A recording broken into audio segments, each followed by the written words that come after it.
Alofa lava, this is Pacific Waves from RNZ Pacific. I'm Susana Suisuiki.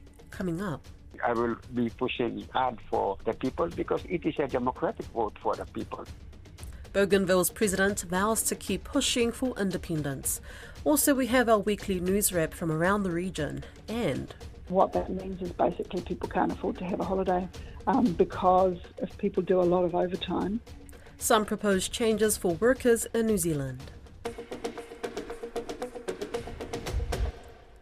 Bougainville's newly re-elected president says he's confident of achieving independence from Papua New Guinea. Ishmael Toroama was re-elected to the top job in a landslide victory after securing more than 90,000 votes in the general election. The former Bougainville Revolutionary Army commander will lead the autonomous region for the next 5 years as it pursues self-determination. Margot Staunton has more. The president is vowing to gain political independence for his people, despite his lack of success in the past 5 years. In 2019, 97.7% of Bougainvilleans voted for independence in an historic non-binding referendum. Bougainville's independence was expected to follow, but Port Moresby has conceded little ground. Mr Toroama says he will push ahead despite resistance from James Marape's national government. That's the type of person I am. Whether he likes it or not, I think I will be pushing hard for the people because it is a democratic vote for the people. The plans, he says, were always to achieve independence no later than 2027. In his view, the referendum carries legal weight because it is enshrined in the PNG constitution. I see that it's a binding referendum. So I really think that whilst moving ahead, whether they like it or not, I think it's one step ahead. We can move forward in that. Asked if he felt frustrated by the lack of progress, he said, "The frustration is there, but it's how I manage the frustration. It's all about ending the war in Bougainville. It's all about creating another opportunity that could create a disaster. But it's, again, how we maneuver on the consultation table moving forward."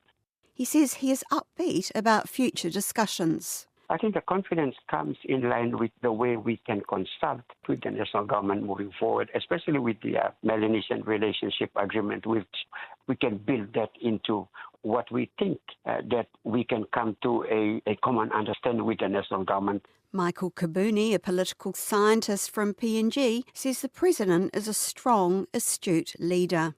There's never been a Bougainville leader that has taken on a PNG government and held PNG government accountable for not doing their part in devolving the powers they were supposed to, and then going beyond that and putting down his own timelines and then negotiating with the PNG government.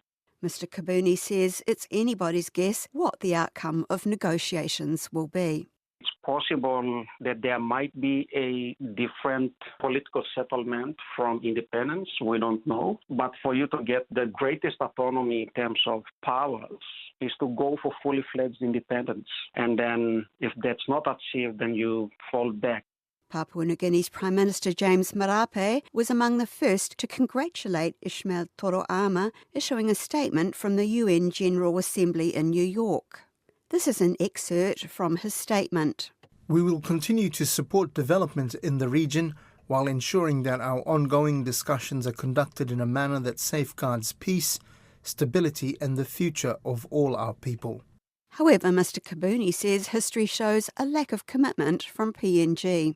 Because if you go for autonomy, PNG's history with Bougainville is that when they agreed autonomy, PNG government never devolved the powers that were agreed under the Bougainville Peace Agreement. He believes the national government is widely opposed to independence. It's not only Marape. Majority of the Papua New Guinean members of parliament have the same position. My conversation with a few of them is that consultation results went to parliament. I think about 10% would support independence. That's how lopsided the PNG parliament is at the moment. But Mr Marape says the Bougainville Peace Agreement, signed in 2001, remains the cornerstone of peace and stability after the difficult years of conflict. He says it established the framework for autonomy, weapons disposal and the referendum on Bougainville's political future. That was Margot Staunton with that report. Now, for a wrap on this week's news stories, I'm joined by RNZ Pacific's Morning Bulletin editor, Christina Perisico. Talofalava Christina, the UN General Assembly has been in the news lately. What have Pacific nations been saying? Kia ora, Susanna. Yes, the general debate at the UN has run the gauntlet from climate change and deep-sea mining to comments on the Gaza conflict. Pacific nations have historically used the UN debate to plead their case on climate change and support to adapt to climate change, and this time was no exception. We had support for Australia hosting COP31, the UN Climate Summit next year, from Palau's President, Saranga Whips Jr. He says if it is hosted down under, it would be a platform for the Pacific to show world leaders the impacts of climate change. If the world is serious about 1.5, we urge you to come to our region, to see with your own eyes what the Pacific is facing, and be moved to act. Mr Whips also urged caution on deep-sea mining. Papua New Guinea's Prime Minister James Marape told leaders that we must save the one planet we have. And Wesley Semina, who is the president of the Federated States of Micronesia, spoke on plastic pollution, saying it is a crisis far too dire to ignore, and he is committed to ending global plastic pollution. Speaking of Wesley Semina, he's declared a state of emergency in FSM due to an oil leak. Yes, so this has happened in Cook State in the Federated States of Micronesia. Earlier this month, divers discovered oil leaking from a World War II shipwreck. According to the International Oil Spill Organization, the leak originates from the Rio de Janeiro Maru, a Japanese vessel sunk during Operation Hailstone in February 1944. The lagoon in Cook Atoll in the Caroline Islands is the final resting place for more than 100 Second World War ships, planes and submarines. The governor of the state had already declared a state of emergency on September the 15th, and this has now been backed up by President Semina also calling one. At the UN, he appealed for international assistance and said these remnants of war now threaten their fisheries, communities and their livelihoods. Okay, just moving along now, and we're taking our focus to our Melanesian countries. There's health worries due to HIV in Fiji and Papua New Guinea. Yeah, Fiji's Assistant Health Minister says the country may record more than 3,000 HIV cases by the end of the year. Local media have reported him saying it is a national crisis. He says in 2024, Fiji recorded 1,583 new HIV cases, the highest ever in their history, and a 13-fold increase from the usual 5-year average. Unprotected sex, drug use and mother-to-child transmission through pregnancy and childbirth are all contributing to the spread. This is an ongoing issue in Fiji. They declared an HIV outbreak in January, and in July the UN AIDS Pacific advisor, Renata Ram, spoke to this program, and she said the response in Fiji is about 15 years behind what is needed. Over a decade ago, most of the programs, which were really robust and well addressing the situation, were largely donor funded. Most of the programs that the donors had left behind were not picked up by a government. Papua New Guinea is also grappling with this disease. The government declared a national HIV crisis in June. The local newspaper, the Post-Courier, reported Health Department national statistics showing, in general, an infection rate of 30 cases or persons in a day, with 7 children being born with the virus. And the annual positive rate for new cases rose from 6,500 to 11,000 cases in a year. PNG's Acting Health Secretary, Ken Wai, said the strong message is on prevention as the only way to reduce HIV in the community. And just before we wrap up, Christina, it seems like we've had a lot of elections this year. There's another one coming up shortly in Nauru. Can you tell us more about that? Yes, Nauru's parliament has been formally dissolved and they will go to the polls on October the 11th, so that's Saturday week. The Nauru parliament is made up of 19 members in multi-seat constituencies, 14 administrative districts grouped into 8 constituencies, and the parliamentary term is 3 years. Now, voting is compulsory in Nauru if you are a citizen aged 20 years and older. They cast their ballot using the preferential voting system, so voters rank candidates in order of preference rather than just ticking their favourite one. The Parliament elects the country's president. 55-year-old David Adiang is the current president. In Aotearoa, the government is moving to scrap the Holidays Act and replace it with new laws around leave for workers. The proposed changes include sick leave and annual leave being accumulated based on hours worked. I speak to Rachel McIntosh, the National Secretary at E2 Workers Union. Kia ora, Rachel. So we'll be discussing the proposed changes to the Holidays Act. Recently, Workplace Relations Minister Brooke Van Velden said at the heart of the system is the concept that leave is earned for the hours that you work and makes for a very clear, straightforward system. What do you say to that? What I say to that is that there had been an agreement that was signed up to by employers and unions representing workers and the government that said, yes, let's simplify the Holidays Act, which is what this certainly does, but let's all agree that we will do this without reducing any entitlements for working people. And this proposal from the minister reduces entitlements for lots of working people. So because they're quote-unquote simplifying the system, does that make it more fairer then? It actually doesn't. It makes it the burdens and the reduction in leave entitlements fall disproportionately on lower paid people in less secure work, less predictable work. Those are the people who will lose out, part-time workers. So what's actually wrong with the current Act? Well, the current Act provides pretty good entitlements. It is complex and it's been very easy for employers to get it wrong. And for that reason, we have been working in cooperation with employers and government for years, actually trying to come up with a simplified version. But the way work is performed is complex.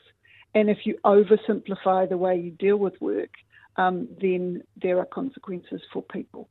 And one of the consequences here is that part-time workers will receive less entitlement than they currently have. So currently a part-time worker is entitled to 10 days sick leave a year, as is a full-time worker.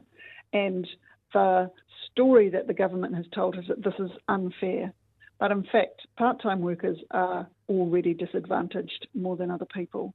And if you reduce their sick leave entitlement, then they become even more disadvantaged.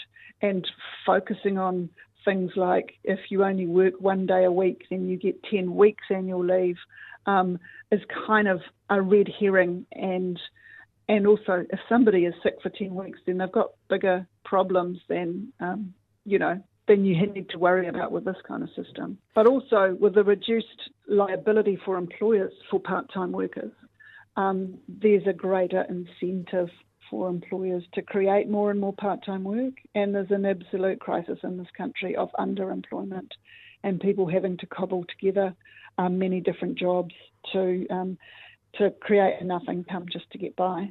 I want to look at what it means for Pacific workers. E2 represents workers in manufacturing and food sectors where lots of Pacific people are employed. What have you heard from them?